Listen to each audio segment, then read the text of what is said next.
오늘은 1월 2일 요한복음 1장 9절부터 18절입니다.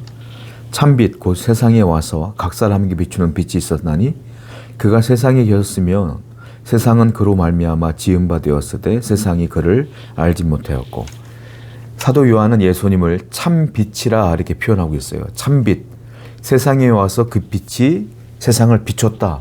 그런데 10절을 보니까 그는 참빛으로 이 세상에 있었음에도 불구하고 세상이 그를 알지 못했다 이렇게 표현하고 있어요.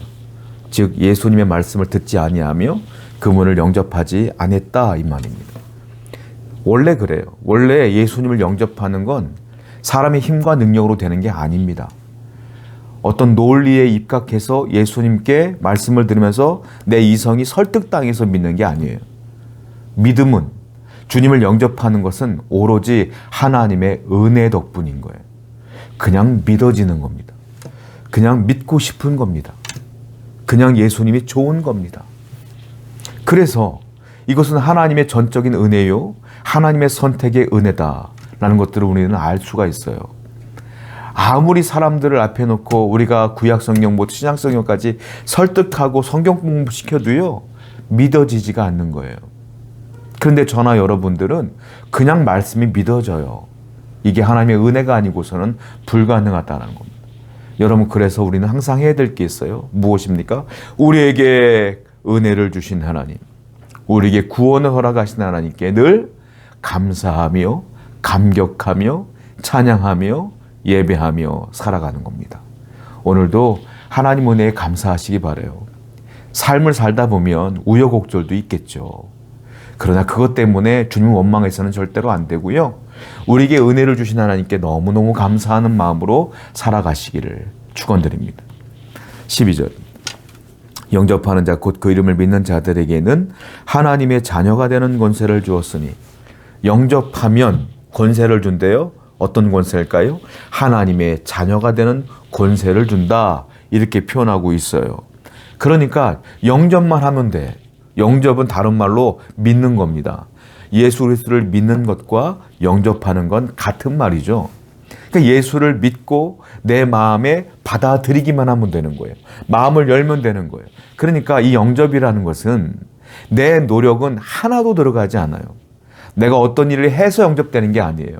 그냥 주님의 말씀을 듣고 그냥 주님이 하나님인 것을, 나를 위해 십자가에 달려 돌아가시며 내 죄를 짊어지시며 내 죄를 다 책임져 주다, 3일 만에 부활하셔서 지금도 나와 함께 하신다, 그분을 믿으면 구원받는다, 이것을 그냥 받아들이면 돼요. 이것이 영접이에요.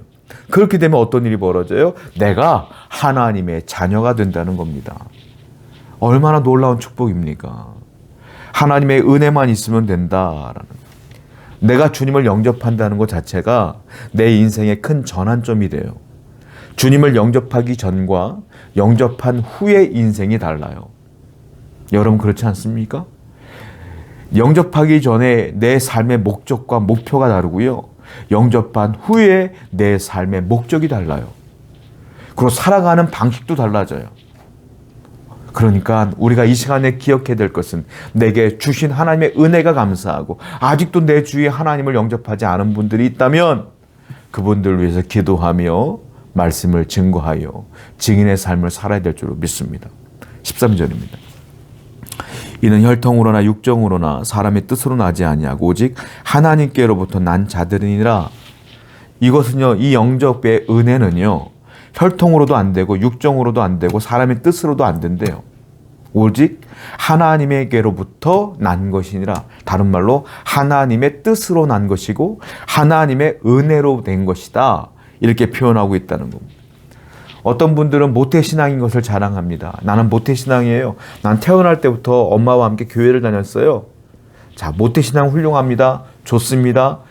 예수 그리스도를 믿을 수 있는 좋은 환경이 조성되어 있는 거예요. 근데 중요한 게 모태신앙이더라도 예수님을 안 믿을 수 있다, 영접하지 않을 수 있다. 이 모태신앙이라는 것은 부모의 뜻으로, 부모의 힘과 능력으로 그 가정 환경을 조성한 거예요. 그리고 내가 태어났을 때 부모님이 예수 그리스도를 믿고 우리 집은 기독교 가정이고 예배드리고 헌금하고 좋은 말 쓰고 말씀 듣고 이런 것들이 익숙해진 것이죠. 근데 중요한 건 그 익숙한 환경에서 내가 예수님을 믿느냐, 영접하느냐, 이게 중요하다는 거예요. 성경에 뭐라고 했어요? 이것은 육정으로도 아니요, 혈통으로도 아니고 사람의 뜻으로도 아니고 오직 하나님의 뜻과 하나님의 은혜로 된 것이다. 이렇게 표현하고 있지 않습니까? 그러므로 저와 여러분들이 예수님을 믿는 것 자체가 하나님의 뜻이 나한테 있는 거예요. 나를 선택하신 거야. 그리고 내게 은혜를 주신 거예요. 여러분 얼마나 감사해요. 이 세계는 얼마나 많은 사람들이 있습니까? 이 세계에는 얼마나 여러분들보다 저보다 똑똑하고 인품 좋고 훌륭한 분들이 많습니까? 그런데도 그 많은 사람들 가운데서도 우리를 고르셔서 선택하셔서 은혜를 주신 것 너무 감사하지 않아요? 오늘도 그 은혜에 감사하고 살아가시는 여러분 되기를 축원드립니다. 14절과 16절 한번 읽어볼게요. 말씀이 육신이 되어 우리 가운데 거하심에 우리가 그의 영광을 보니 아버지의 독생자의 영광이요 은혜와 진리가 충만하더라. 우리가 다 그의 충만한 데서 받으니 은혜 위에 은혜로라. 여기 보면 예수님이 어떤 분이냐면 하나님의 영광이 가득하고 은혜와 진리가 그분께 충만하대요. 은혜와 진리가 충만해 주님께. 그런데 16절을 보니까 우리가 다 그의 충만한 데서 받았다. 그 충만한 데서 뭘 받았어요? 은혜를 받았어. 은혜가 충만하신 분한테 은혜를 충만히 받았어. 그래서 16절에 보니까 뭐라고 했어요? 그래서 은혜 위에 은혜로라. 은혜 위에 은혜로라 무슨 말이에요? 은혜가 무한하다 이 말입니다. 내가 예수 그리스도를 믿고 주님을 영접한 것도 은혜인데 영접한 후에도 내 삶 속에 그 충만한 은혜가 계속 내게 온다. 하늘나라 가는 그 순간까지 은혜 위에 은혜로라. 그 무한한 은혜가 지속되고 있음을 믿으셔야 돼요. 여러분과 저에게 그 은혜가 여전히 지속되고 있음에 감사하시고 그 은혜를 향한 하나님의 사랑 가운데 머물고 거하시는 여러분 되기를 축원드립니다. 18절 말씀입니다. 본래 하나님을 본 사람이 없으되 아버지 품속에 있는 독생하신 하나님이 나타내셨느니라. 하나님을 본 사람은 한 명도 없습니다. 그런데 하나님을 보게 하신 분이 누구냐? 예수님이라는 거예요.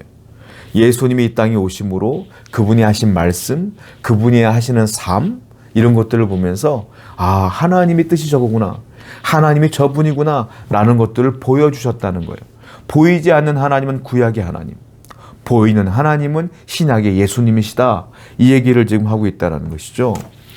예수님이 이 땅에 오신 목적은 분명한 거예요. 뭡니까? 하나님을 나타내기 위해서, 하나님의 뜻을 보이기 위해서. 이것이 주님의 목적이었다. 하나님의 뜻은 우리가 구원받기 위함이었고 예수님은 그 뜻을 위하여 십자가에 달려 돌아가신 거예요. 빌립이, 예수님의 제자 빌립이 물어보잖아요. 예수님, 하나님을 좀 볼 수 없을까요? 그때 예수님이 뭐라고 말합니까? 요한복음 14장 9절에 나를 본 자는 아버지를 보았거늘 어찌하여 아버지를 보이라 하느냐. 분명히 말씀하셨어요. 내가 아버지를 보이고 있잖아. 내가 하나님을 보이고 있잖아. 나를 봤는데 뭘 또 본다고 그러는 거야. 그러므로 성도는요, 주님이 하신 말씀을 잘 읽으면 돼요.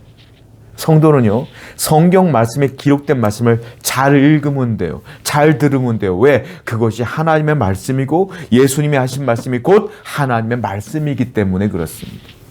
오늘도 말씀을 사모하시고 그 보이신 예수님이 하시는 행동들과 삶과 말을 그리고 교훈들을 본받아서 우리가 예수님을 닮아갈 때에 비로소 하나님의 뜻을 이룰 수가 있는 거예요. 오늘도 예수님 닮기 위해 노력하시고 그렇게 주님을 사모하시는 여러분 되기를 축원드립니다. 기도하겠어요. 하나님 감사합니다. 오늘도 주의 은혜와 주의 은총 가운데 거하게 하시며 성령 하나님의 은총으로 우리가 주님을 닮아갈 수 있도록 인도하여 주옵소서. 예수님의 이름으로 기도드렸습니다. 아멘.